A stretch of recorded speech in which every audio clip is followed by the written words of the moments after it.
Thanks for checking out this movie review video. This is for the 2022 film Hatching. It's a Finnish film, so obviously it's going to be subtitled for us American audiences. I found it on Hulu at the moment streaming, and I don't have like the extra Hulu that I'm paying for where, you get like extra films and shows unlocked. So it's the basic Hulu, so you should be able to access it if you have the basic Hulu. Anyway, Hatching, directed by Hanna Bergholm. This is that individual's first feature film, and I will say it's well done for a first feature film for sure. I mean, directorially, cinematography wise, all that stuff is looking really good. A lot of technical stuff that's very right with this film.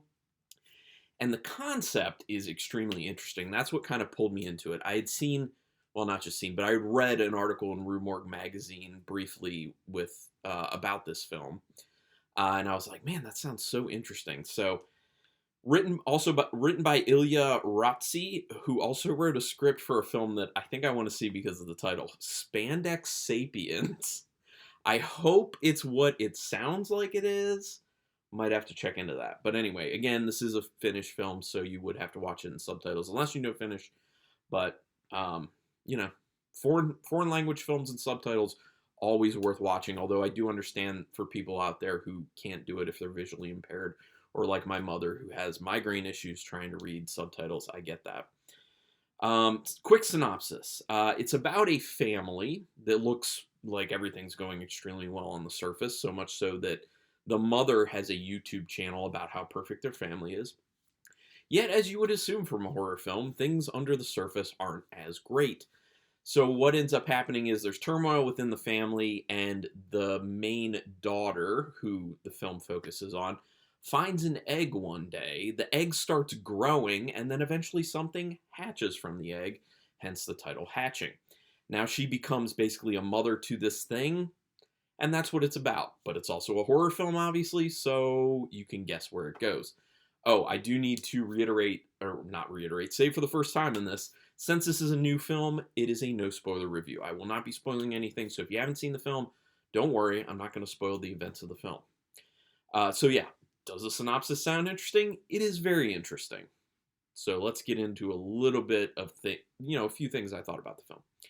There's something kind of jarring that happens very early, and it shows you the cracks under the surface of this seemingly perfect family. Like I said for the synopsis, they appear to be a certain way, which is the way the mother really wants to project their family for YouTube consumption, which obviously, as you would assume based off what I just said, there is kind of a swipe taken at that kind of online part of society within this film, especially people who are, like YouTube creators, which I will say, obviously, I'm pretty close to who I actually am in real life on my YouTube channel. I'd say the only big difference, well, two big differences. I usually have more energy in my videos, and I swear a lot more in my regular life than I do on YouTube.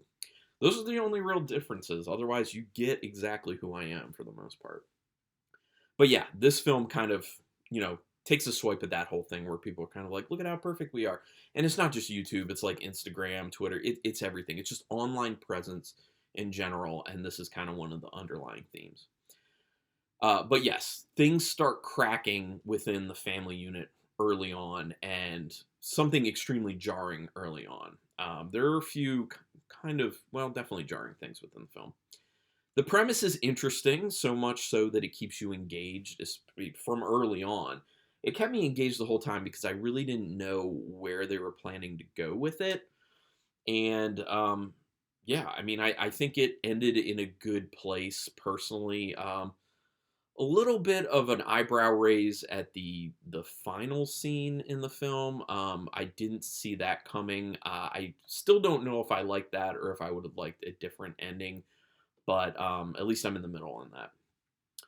There's an unlikable character in this that I think they pushed way too hard in that unlikable direction. It starts to feel way too over the top, way too hyperbolic of a character. I know, there's a ridiculous concept at play within the film, and it is like, pure fiction, but they create it to be kind of like a true to life type situation, and I think they just go too over the top with making this unlikable character too unlikable. They get too kind of villainous, in my opinion, and it just starts to feel overdone.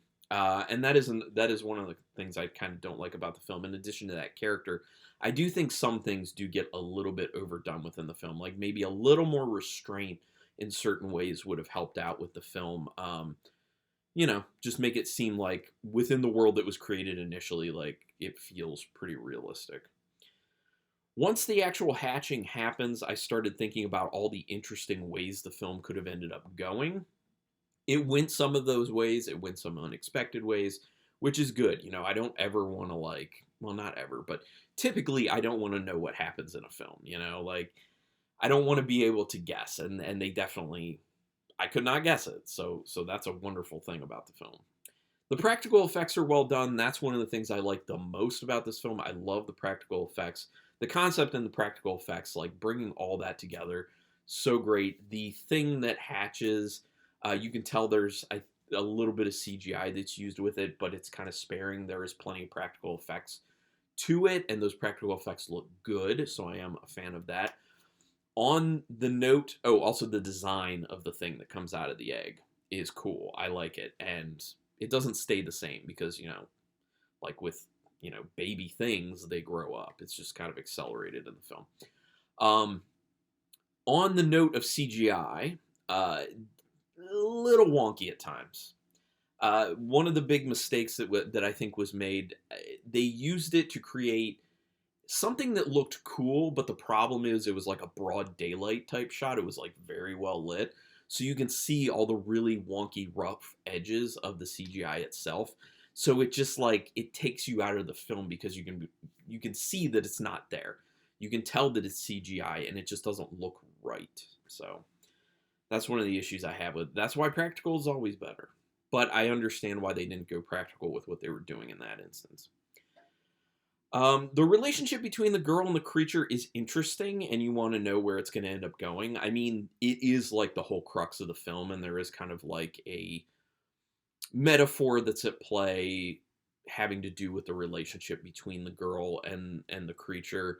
And, I'm not going to be too forthright about that, but yeah, I mean, it's interesting. It opens a lot of possibility with the concept, and it's fun to just kind of see where it ends up. The film does feel a little bit disjointed because the characters do seem to be a little bit random. In addition to being a little bit over the top at times, characters seem to just kind of like do something. Like every now and then it would be like, oh, and now this just happens, or this person does this, or this person just says this. And it doesn't seem predicated by anything necessarily. It just seems kind of like out of nowhere. So that's why I say it feels a little bit disjointed. Not all the time. It's just here and there. It feels a little disjointed, and you're just kind of like, okay, that's kind of a weird, kind of step to this scene. I can't pinpoint it, but something about the look of this film makes it look like it's a made-for-TV movie. I don't know what it is. Now, if anyone can figure that out for me, go ahead and put it in the comments. But it's the way it looks film-wise. I don't know what. Just the way it looks, though. This is a commentary on people who project themselves and their families as one thing, but the reality is totally different. A lot of films have kind of covered this thing, especially in horror, where you're kind of like, this is who I am publicly, this is who I am privately. And it kind of takes that idea and moves it within the realm of family and how that can kind of like mess with things within a family. And it has, obviously a lot of familial stuff going on here, which, is another thing that gets covered in horror quite a lot. So, but it did it in its own way, so it's not like old, tired, already been tread, ground. So that's good. There's I already talked about that, the swipe it, like online, who you are online. There is an age-old question that arises from this film, and that's the age-old question of nature versus nurture, which I did geography. I double majored in undergraduate college, and then I got a master's in geography afterwards. And one of the big things within geography, which is not only about physical things like maps and everything like that. There's like cultural geography and political geography, all that stuff, which is what I'm more interested in. But um, they would always bring up the whole nature versus nurture thing, and they would always say, "Don't touch it." And for that reason, I think that a lot of kind of it makes it ripe for people to cover it in movies and people to kind of theorize on stuff and kind of just put all sorts of spins on it. And this film obviously does that. And I think that's one of the most interesting things about the film. So, out of 5 stars with half stars in play, it's a solid film. I'm going to give it a good 3.5 star rating. Definitely worth watching. I did enjoy it. And yeah, let me know if you check it out. And if you do, you can leave comments and tell me your thoughts on it, like it, hate it, in between. Then just give me like a sentence or two about why you did or did not like it, or feel ambivalent about it, you know. Also, spoilers. You can do spoilers in the comments. That's fine. Yeah, and do me a quick favor. Subscribe to my channel if you haven't already. It is quick, painless, costs you no money, and I appreciate it so much. It literally keeps me motivated to keep doing these videos, and that is awesome. I really appreciate it. Also, hit the notification bell button, because then you'll know when I'm putting up new videos, which I'm doing about 4 a week at this point, which I think is a good amount. But regardless, thanks for taking your time to watch this video, and until next time, keep it brutal.